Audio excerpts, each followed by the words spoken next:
Hello, welcome to the Land of Kakiak. My name is Laurel. I thought I would do a little three-part, little mini-series on a homeschool day. Maybe I'll call it Anatomy of a Homeschool Day. So our days typically break down into three parts, right? There's before school, school, and what happens after school. And the first two parts of the day are generally the same. What happens after school varies more, but I wanted to give you kind of more of a comprehensive look at a homeschool, stay-at-home lifestyle, at least how it is working out for me. And today is going to be part one. So let's just take a look at kind of a typical morning, what happens before school. There's a couple of goals, right? One is just to get everybody up and going for the day. Two, to start kind of the daily housework routine. And three, get people ready, get them into the schoolroom. Okay, let's take a look at what it looked like yesterday. So Beauregard and I are the first ones up. I have already made him a little bit of oatmeal, grabbed my first cup of coffee for the day, got dressed, and now I'm ready to come alive, make some things happen. I'm just assessing the kitchen. So of course, you gotta tend to the needs of the kids first, but then I'm just starting my chores for the day. So I'm usually gonna do at least 2 loads of laundry a day. And of course there's days that I miss. I'd like to do just 1 a day, but some mornings you don't do it. So it ends up being more like 2, like most mornings, and then a couple days I don't. And so I am trying to take the time in the morning. Will's up and he wanted some cinnamon toast to teach them little breakfast lessons, give them the time and attention to build up these little confidence boosting skills that, will take some things off my plate once they have them down, So that's what we're doing here, working with him on that. And then while his stuff is toasting, I sent him out to get eggs from the coop. And he's back. He did that. He's continuing on with his breakfast lessons. And I am trying to make sure that my youngest here, Beauregard, he just turned 6, is being more of an active helper in the family. Just something I've noticed lately. He seems to be the hardest to chore train for me of my 3 kids. And I think it's just because there's just always been more people around to do things for him. But one of our pretty consistent chores is that the boys, after we eat anything, the boys are in charge of clearing the table and wiping it down and stuff like that. So that's what he's doing this morning. It looks like it did not get wiped down last night, so I want to make sure that it got done today so we're not eating on a dirty table all day. Gross. And his brothers were not here at the moment, but he's doing his part. I'm letting him spray, and he was going to do the wet wipe. I think William ended up drying it off for him, and I'm just, putting my eggs away.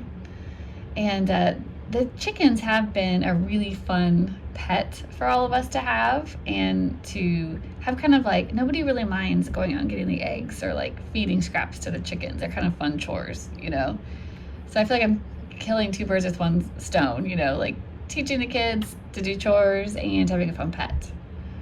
All right, back to the kitchen. I'm just, getting my dirty dishes ready.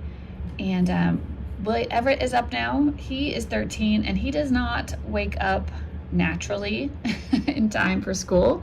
I am shooting for 10 a.m. for school to start, a hard start. We are starting at 10, be in the schoolroom and ready to go at 10. So I usually have to wake him up. If he's not up on his own by 9, I, go wake him up. It doesn't usually take me 3 times, yes, but usually by the 3rd time he'll get up.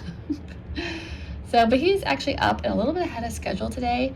So I'm just showing him how to sort laundry into the different, piles.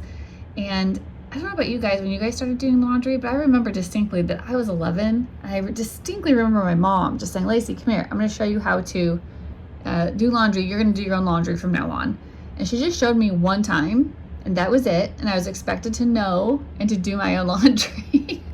I had my own hamper, and I just did my own laundry like once a week. Just kind of worked it in between whatever loads she was doing. And yes, it's disgusting. I let my cat on the counter. I cannot keep them off. I've tried. I have 2 cats. I can't keep them off the counter. So I am giving her some leftover milk. This is Bobby Jean. And I just keep that bottle of bleach water next to the sink, and I just like bleach the counters, usually like at least twice a day. I'm just going about my normal chores, putting away the clean dishes from the night before, putting dirty dishes from breakfast and that didn't fit in the night before. And I don't always do this every day, but I just needed it, so I'm just conditioning my cutting board. I heard a fun thing recently that if you had 2 dishwashers, you would never have to put away dishes, and you would always have clean dishes. Which, think about it. Now I'm like, where can I squeeze in another dishwasher? Because you have one dishwasher that's washing, and the other dishwasher is always clean. You get your stuff out of it. You never have to put anything away.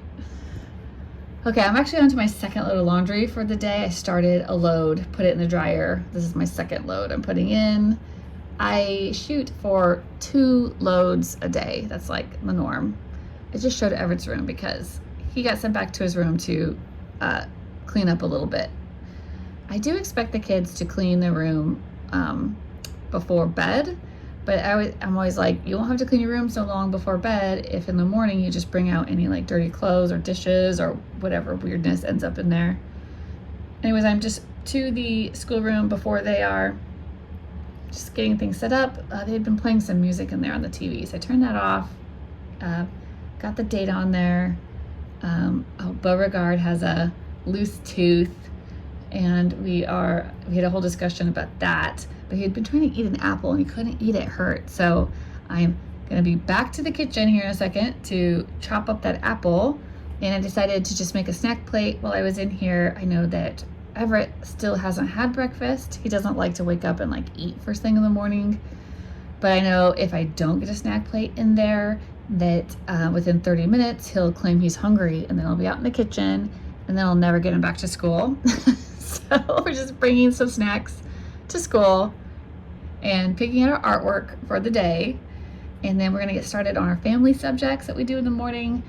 We do Bible. We're doing the Bible recap, and we are having a family read aloud right now. We are reading the Phoenix and the Carpet by E. Nesbitt. It's part of a series starting with 5 Children and It. I love it.